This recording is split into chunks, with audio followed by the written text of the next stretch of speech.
Good morning, and what a honor it is to be with you again. And that children's meditation wasn't just for the children, that was wonderful. So thank you for introducing us to poetry. And I want to begin my talk on the Poetics of Making Peace with an epigraph from Denise Levertov from her poem, Making Peace. And she writes, "A voice from the dark called out, 'The poets must give us imagination of peace. Each word a vibration of light.'" And I'm going to begin with a poem. And it's called Moon Roads. How the river shone in summer, a road of light. There on the bank, beneath the willows, my grandfather sat down. Later, in the Saturnin shade, he wept, only after he was able to return. After every burnt stone was overturned, the old city from rubble rebuilt, his life reassembled by many children. No words on his tongue for such a radiant morning. Joy and dolor elide in the heart. Heart, tongue, organ, and muscle. To live, not just endure, requires strength. How he must have known this, those nights he stood on the bow, following the moon road over the water. Knowledge of war and its consequences was ever present beneath what I would describe otherwise as an idyllic, post-war Canadian childhood surrounded by extended family, cousins, my grandparents' farm, and gatherings there, albeit built on the silence of trauma and losses. I am the child of refugee immigrants, probably like so many here. My vocation would become entering the silence in memoir and poetry. And years ago, as I was working on a manuscript about the aftermath of war, another writer in my workshop called me a peace child. Except for my poetry about war, she did not know me. And she asked me the date of my birth. "I was born in the 12th house," she said, "the house of sorrow and endings. Peace, my calling. My spiritual guide, Jesus Christ," she said. And though I do not follow astrology or natal charts, her words were an affirmation of truth already from early childhood. Attention to trauma, historical, ancestral, personal, collective, and its aftermath into which I was born is the integration of shadow and light. Writing poetry is an act of paying attention to moments and details of joy and beauty, as well as sorrow and darkness. But I'm not talking about dwelling on suffering, for brooding does not serve or help us grow. Rather, I mean to view darkness not as the total absence of light, but the presence of invisible light, beyond the spectrum the human eye can see. Beyond the limits of our comprehension are the vibrations of truth. And we become attuned to this when we pay attention. This is the paradox, I think, that Ecclesiastes brings forward. By a sad countenance, the heart is made better. This book is wisdom literature in poetic form. In a translation of his poetry, the Persian Rumi might refer to our attention to sorrow as polishing the heart. In sorrow, the heart, a metaphor for our humanity, the core of our being, and our morality, grows wide and open, holding one another and the other. Ecclesiastes 7:4 says, "Wisdom resides in the house of mourning."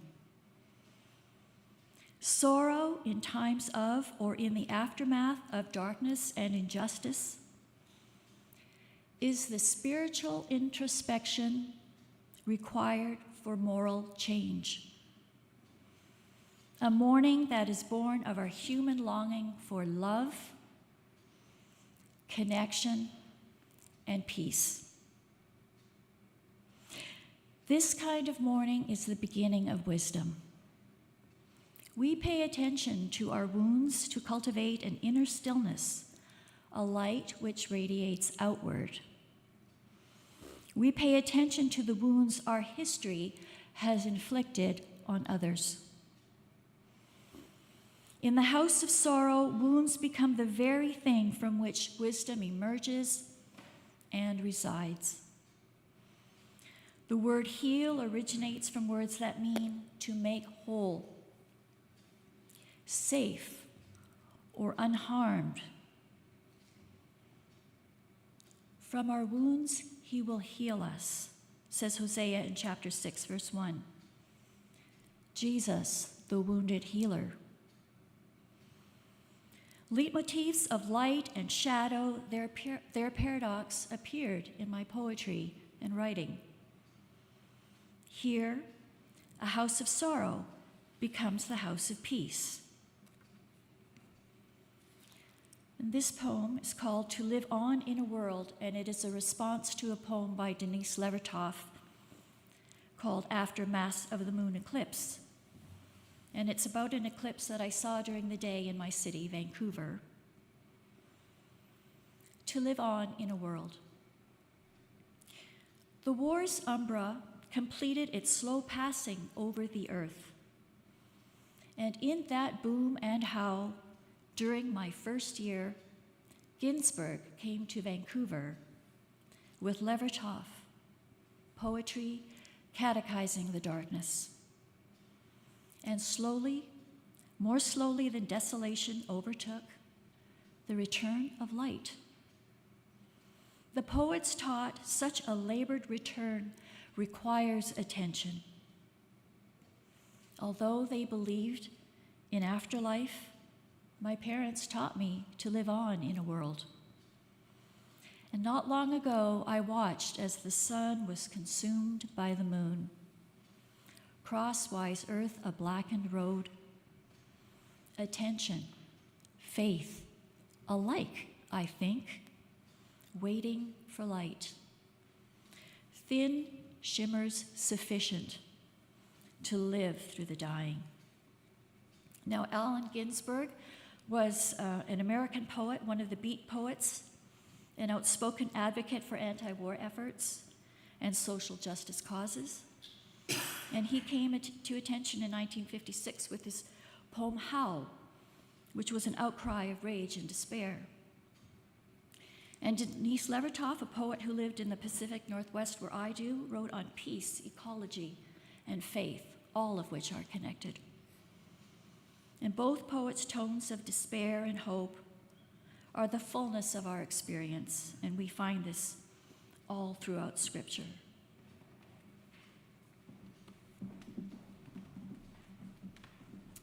Our second scripture reading is Luke 10:1-7.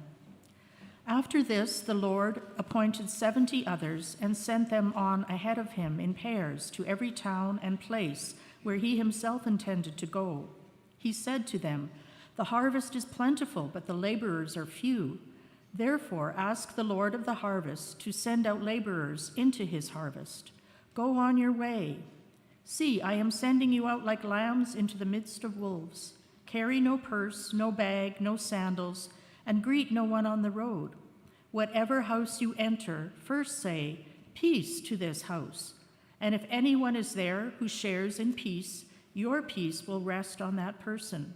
but if not, it will return to you. Remain in the same house, eating and drinking whatever they provide, for the laborer deserves to be paid. Do not move about from house to house.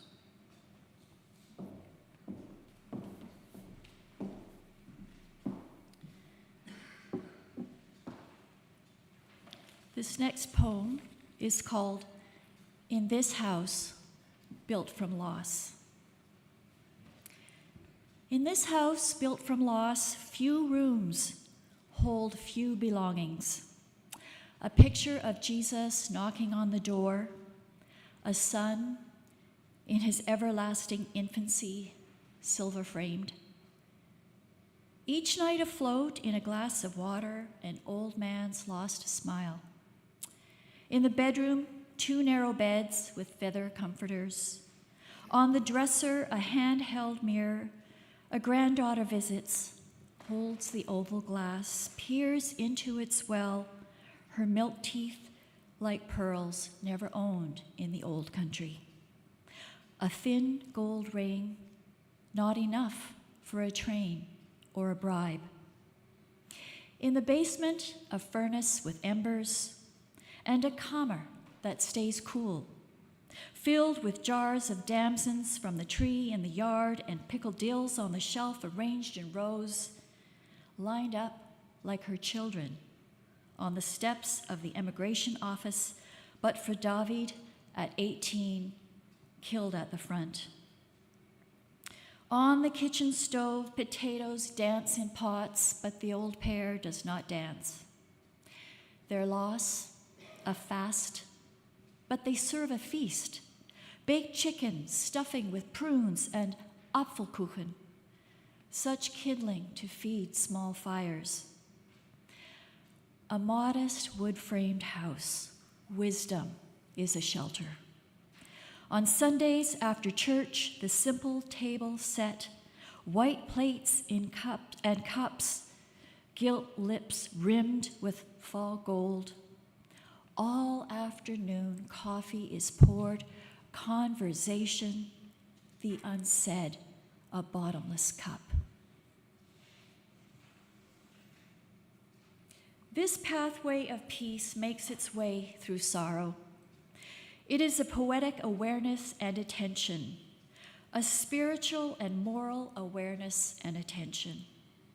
I am a Mennonite child of refugee immigrants from Ukraine and Poland, descendant of German settlers of Anabaptist ancestry, people of a peace tradition in a warring nation. And I hold in my heart and my mind and my body these tensions at the same time. I hold a capacity for contradiction and paradox. Jesus sent his disciples out with instructions for entering a house. It is peace that defines his followers. As we enter other places, we are to bring with us peace. In places where it is hostile, to be peaceful. Peace I leave with you, my peace I give you, he said in John 14:27. This inner peace reflects outwardly. In my poetry, the child, a descendant, returns in memory, in body, and in spirit to the physical and psychic places of loss as an act of reclamation of an ancestral commitment to peace for all. She is called to cultivate inner stillness, not fear, in a world filled with conflict.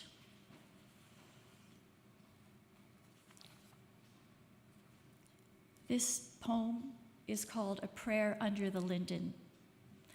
And in Eastern Europe, the linden tree is symbolic. It has mythic, cultural, and spiritual significance. The linden tree is called the tilia in Latin and the lime in English. And in this poem, Chiron, in myth, the wounded healer appears.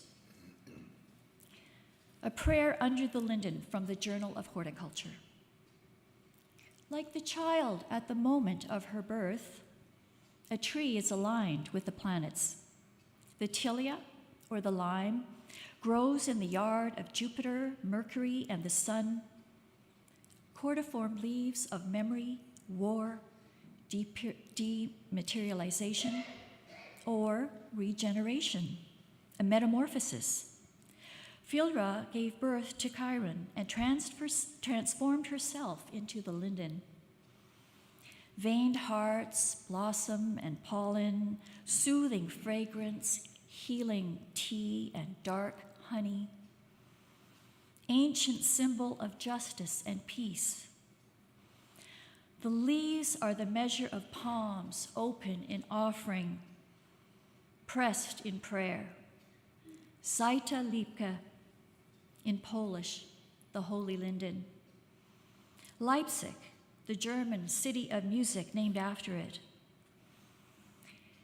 In the old world, it was planted in front of a church or a house to keep the people from losing their faith, to keep them from being overtaken by temptation. Icons are planted in it, or painted in its wood. Rooted in the cosmos, the prayer spoken under the linden tree is listened to. Let us not be overtaken by temptation. Perhaps the linden tree in my story is as significant as the olive branch as a symbol of peace. As a child of refugee immigrants, recipients of rescue and aid from MCC, I am grateful for a holistic witness of peace in alleviating suffering, feeding the hungry, sheltering the displaced and those without a home, extending welcome and community, and responding to conflict in a nonviolent manner, all that Jesus taught in his Sermon on the Mount and throughout his life. To pursue peace is to live with intention, paying attention to the world's pain along with its beauty. Poetry is to live with intention, paying attention to the world's pain along with its beauty. For me, poetry is both prayer and an act of peace. And I'd like to close with words from Denise Levertov, Making Peace. A feeling towards it, dimly sensing a rhythm, is all we have until we begin to utter its metaphors. Learning them as we speak, a line of peace might appear if we restructured the sentence our lives are making. Thank you.